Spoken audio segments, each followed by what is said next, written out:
All right, welcome back to Godot again, and we're continuing on with our 3D maze here.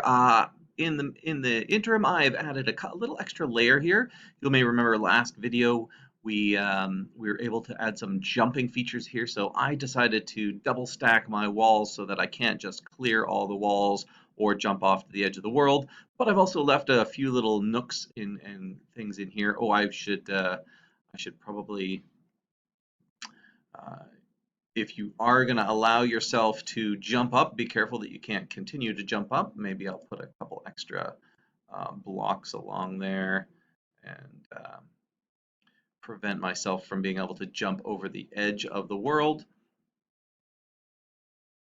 But I don't think that's going to be much of an issue at the moment here, and that's all part of level design. Now, if I were to play my game how it sits, we're going to run into a few problems. First of all, we mentioned if we're able to see the whole maze, it doesn't make that maze much of a challenge. Now, in this case, however, the challenge is added in that I can see myself over there, but as I'm moving along, I can't. Oh, there I am. It's very challenging for me to see exactly what's going on here. And that's all part of just the angle that the camera's put at. So I could fix that partly by adjusting this camera. Now, it's kind of tricky to be able to see exactly what the camera is seeing. So we have a nice little feature right here. If you've clicked on a camera, you have a camera selected, there's a little preview button that Godot gives us, so you can actually see what you're going to see. And that means that I can very quickly, don't have to play my game. I can kind of move this camera into a position where I could see my entire maze. And I may need to, go up even taller here, angle this down a little bit, like so.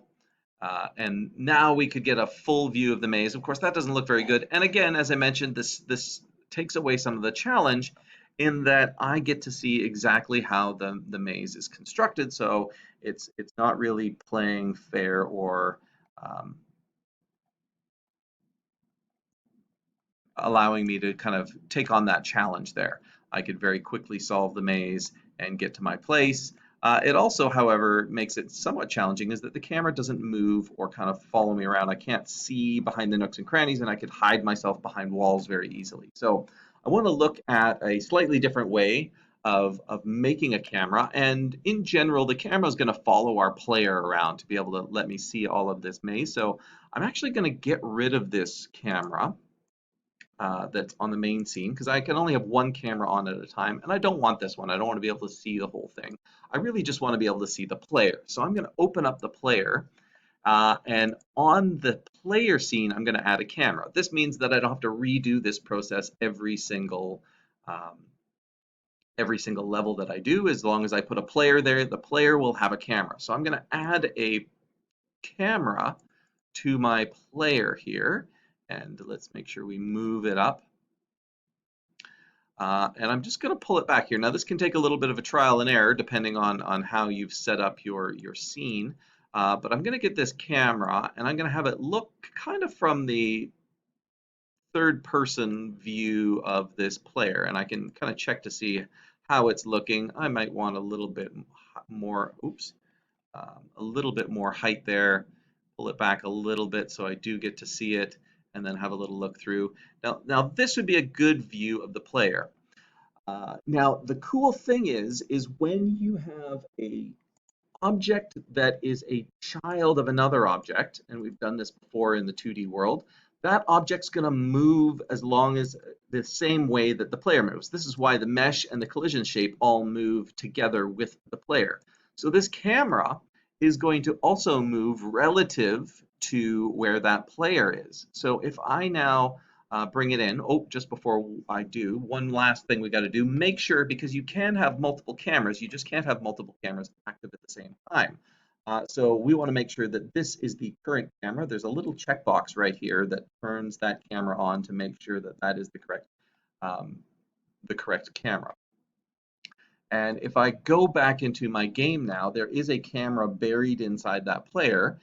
Since there's no other camera on by default, we're going to get this camera as our player movement camera. And you can see now that I'm really in close here, and it also has this very cool feature of um, being able to move around. Now I can see already that that'd be probably a bit of an issue with some of my level here with these walls. So all I have to do is go back and realize, well, I want a bit more of a top-down approach to that scene. So let me grab that camera again. Uh, oh, I'm actually looking at it there. Grab that camera, and I perhaps want to come up a little bit more, looking down from a bit more of a top perspective. There we go. And this is, I hope, going to be able to give me a little bit better view into that world, but not allow me to see the full maze, which means that I've got a kind of a cool puzzle here. Now, later on, we could, of course, rotate and move this camera around. That gives me a much better look at it. There you can see where I mentioned the be careful about how wide your worlds are, because you can run into some problems there. Oh, I've put some overpasses here, which look like they might be a little bit too low as well to move around. So all the level design I need to tweak a little bit here. But we can of course now jump up. You can see that the camera jumps with us as well, and it enables us to move around here and follow it. And now we could really create a very cool maze and try and get a kind of end position. We might want some kind of goal here um, where we could move on to our next level. And you can see I've put those walls up there, so I can't jump over it, but I now have a really cool 3D world. So what I'd love for you to do is to continue building this in our next class. We will have a look at how to get a goal or collect things, which we would have done in the 2D world as well. I'd also like to, in the future, look at how we can kind of perhaps reorient that camera, spin it around, make sure that it has a little more control over it. Still a little bit awkward depending on the walls here. Well, that one worked nicely for an underpass. And you can see my rigid bodies are no longer useful, but we may want to get into those in the future as well. Introduce those in as perhaps some obstacles or enemies or things like that to make this maze a little bit more challenging. Anyway, would love for you to build 1, 2, maybe 3 scenes that of a maze so that you could have a progressively more challenging 3D maze to move through.